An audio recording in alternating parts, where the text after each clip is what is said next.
সাবধানের মান নাই যে কোনো কাজের। কি সুন্দর একটা ডিম বিটরুট দিয়ে করতেছি ভাজি, এটা আপনাদেরকে দেখাবো। ভালো কথা, খুব প্রস্তুতি প্রিপারেশান সব কিছু কাটি টাটি সব রেডি করলাম, ভালো কথা। কিন্তু যখন দিব তখনই ডিমের খোসার খোঁচা লাগে, ডিমের কুসুমটা ফেটে গেছে। তাই তো আর সৌন্দর্যটা কমে গেল। না হয় কি সুন্দর এই ডিমের কুসুমটা দিয়ে তো কত সুন্দর করে আমি বিটরুট দিয়ে একটা ডিজাইন বানাইতে পারতাম।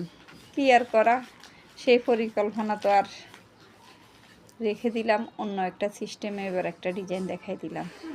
আশা করি আপনাদের ভালো লাগবে।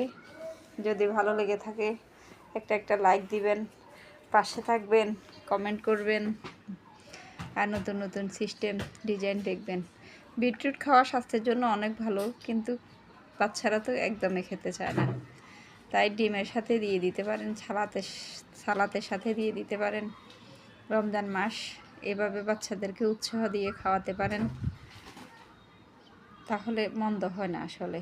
তখন আর কি করব, ডিজাইনটা বাদ দিয়ে এমনি একটু কুচাগুলো উপরে দিয়ে দিলাম। সেই সুন্দর, মাশাল্লাহ, তবু সুন্দর দেখাচ্ছে। আপনাদের কাছে কেমন লাগছে অবশ্যই জানাবেন। তো ভালো থাকেন, আজ এ পর্যন্তই। আল্লাহ হাফেজ।